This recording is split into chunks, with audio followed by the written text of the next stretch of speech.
Bismillahirrahmanirrahim. Assalamualaikum warahmatullahi wabarakatuh. Saudara-saudara mahasiswa yang saya cintai, puji syukur alhamdulillah kita bisa bertemu kembali untuk melanjutkan perkuliahan ekonometrika selepas dari ujian tengah semester. Saudara-saudara tentu ingat bahwa dari tugas di ujian tengah semester kemarin itu bukan berarti berhenti, tetapi kita lanjutkan dengan pertemuan-pertemuan berikutnya. Nah, kali ini adalah pertemuan pertama pasca ujian tengah semester, yaitu kita akan membahas tentang uji validitas dan reliabilitas. Saudara-saudara, sebelum saya lebih detail membahas tentang uji validitas dan reliabilitas, saya akan mengingatkan kepada Anda tentang urutan tahapan kegiatan yang sudah Anda buat. Ketika Anda mengkonstruk sebuah penelitian, Anda memulai dari teori, ya. Anda sudah menyusun teorinya, dari teori terus kemudian Anda buat tentukan konstruknya atau variabel, kemudian Anda turunkan menjadi kuesioner. Nah, kuesionernya kemarin Anda sudah buat kan? Sudah Anda paparkan semua. Nah, sekarang adalah Anda melakukan validitas, uji validitas. Setelah uji validitas nanti dilanjutkan dengan uji reliabilitas.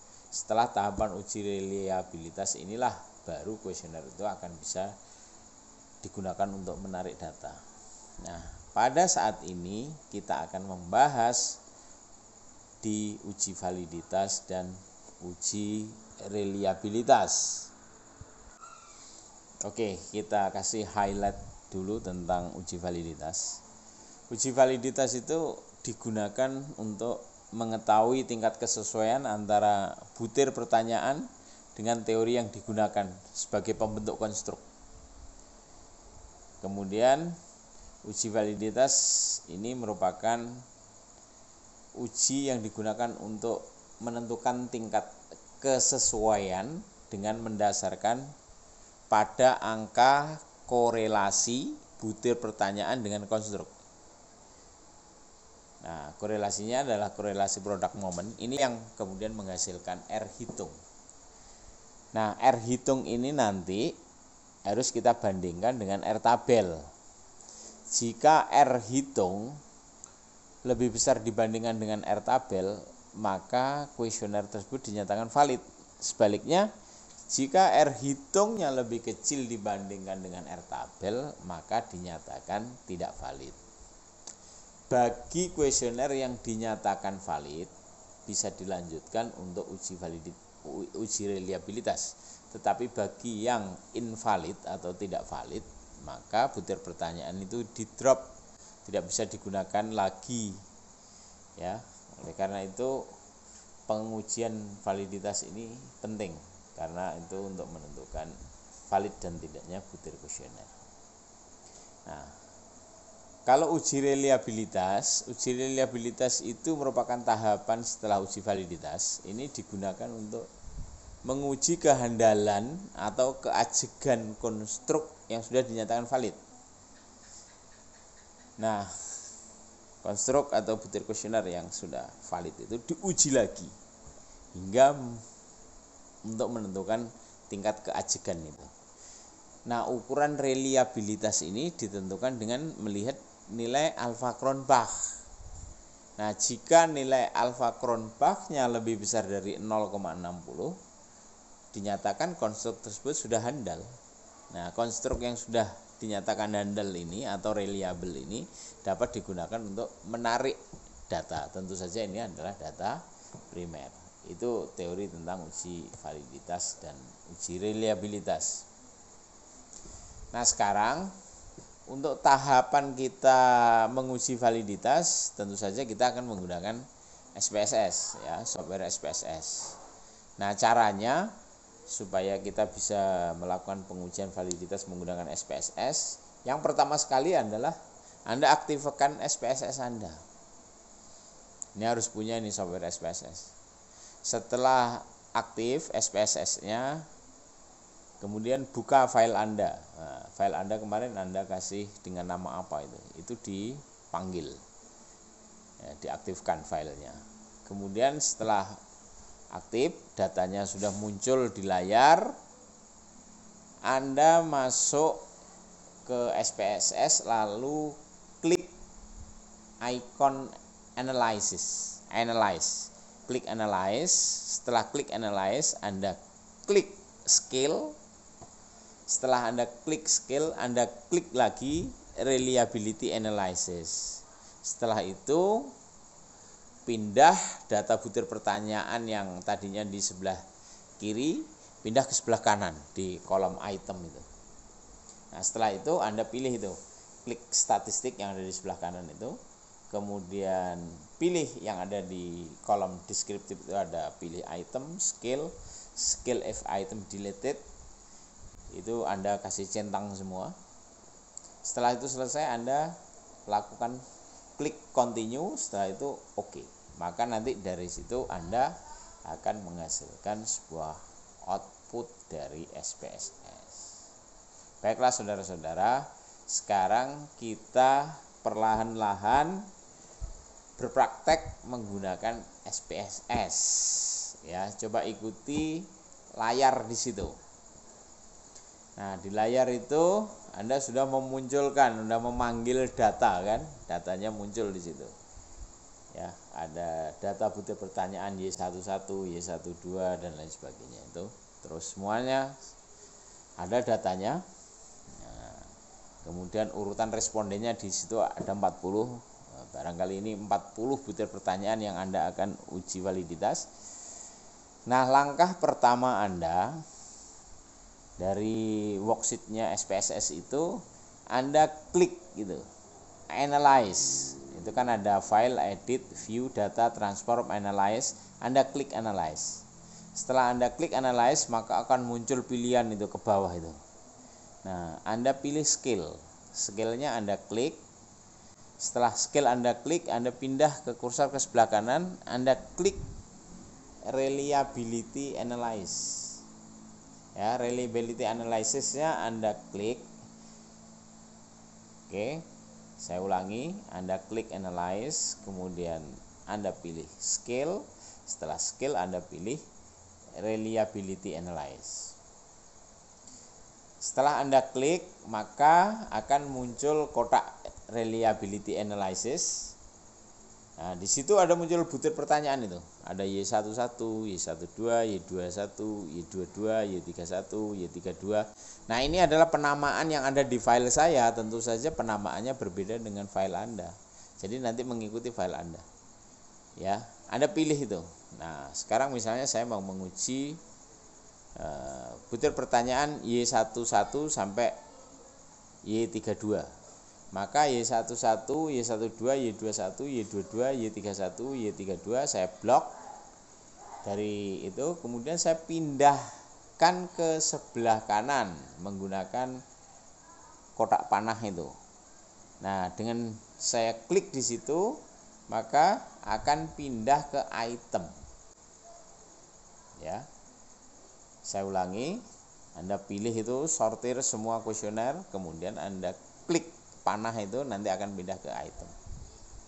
Nah, setelah Anda pindah ke item, nah, seperti yang ada di gambar itu, berarti Anda sudah memindahkan butir kuesioner itu ke kolom item. Anda sudah pindahkan ke situ.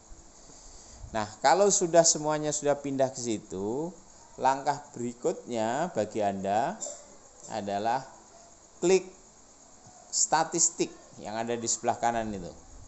Ya, sebelah kanan. Klik. Nah, setelah statistiknya Anda klik, ya, maka akan muncul kotak reliability analysis statistik. Nah, di situ ada pilihan-pilihan. Descriptive for item, skill if item deleted. Anda klik semua, nanti akan muncul centang di situ. Akan muncil centang. Ya, lainnya diabaikan saja. Nah, kalau sudah itu selesai, maka klik continue yang di bawah itu. Klik continue. Nah, setelah Anda klik continue, maka akan Anda klik juga OK, akan memuncullah output hasil pengolahan atau hasil pengujian validitas dan reliabilitas itu muncul di output. Nah, coba lihat itu di outputnya. Lihat layar. Nah, di situ muncul output uji validitas. Banyak yang dihasilkan di situ kan.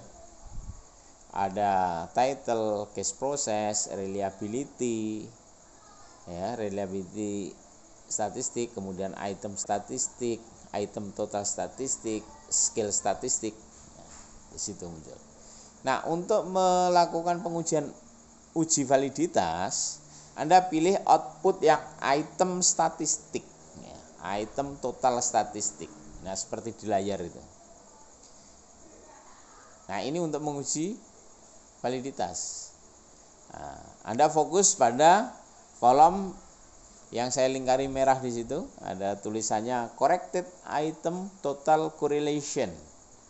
Maka di situ Anda akan menemukan angka korelasinya, korelasi produk momen yang digunakan untuk menguji itu. Ada Y11 korelasinya adalah ya itu 0,616, Y12 0,844, Y21 0,853, Y22 0,887, Y31 0,857, Y32 0,863.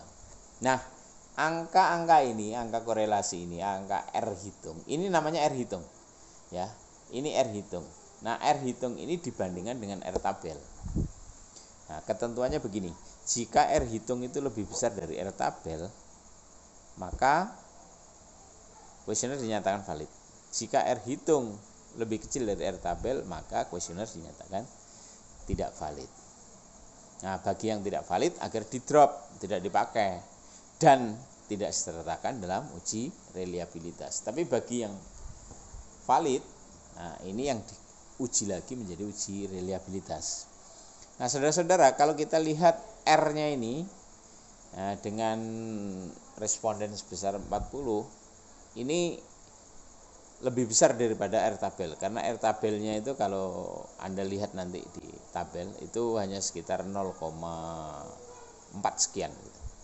Ya, artinya semua R hitung ini lebih besar dari R tabel. Oleh karena itu semua valid. Karena ini semuanya valid, maka bisa langsung dilakukan uji validitas. Nah, bagaimana tahapan uji validitas? Tahapan uji reliabilitas. Tahapan uji reliabilitas ya ini tadi yang Anda lakukan dengan uji validitas ini tadi, sama saja.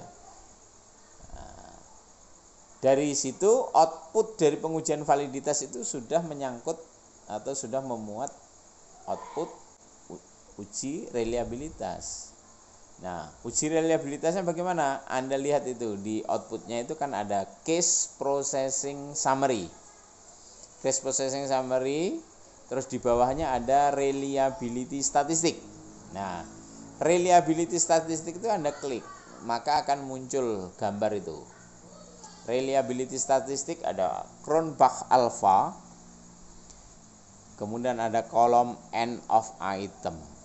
Cronbach alfanya sebesar 0,925. Itemnya 6. 6 ini berarti kuesionernya jumlah 6 kuesioner. Kemudian nilai konstruknya, nilai alfa dari konstruk itu adalah 0,925. Nah, tadi saya jelaskan bahwa di atas tadi ada ketentuan. Jika nilai Cronbach alfa itu lebih besar dari 0,60, ini menunjukkan bahwa konstruk tersebut sudah dapat dinyatakan reliable atau handal. Karena konstruk itu sudah dinyatakan handal, berarti konstruk sudah dapat digunakan untuk menarik data primer. Artinya saudara-saudara, pada tahapan ini Anda sudah menguji validitas dan uji reliabilitas. Tahapannya seperti ini, dan tugas Anda adalah Anda sesuaikan dengan file Anda. Silakan untuk melakukan latihan. Nah, latihan ini penting karena ini nanti akan merupakan dasar untuk lanjutan-lanjutan analisis berikutnya. Demikian saudara-saudara, silakan untuk melakukan latihan uji validitas dan uji reliabilitas. Hasilnya besok Anda cermati, Anda uraikan, dan Anda konsultasikan dengan saya. Demikian materi kali ini. Terima kasih atas perhatiannya. Assalamualaikum warahmatullahi wabarakatuh.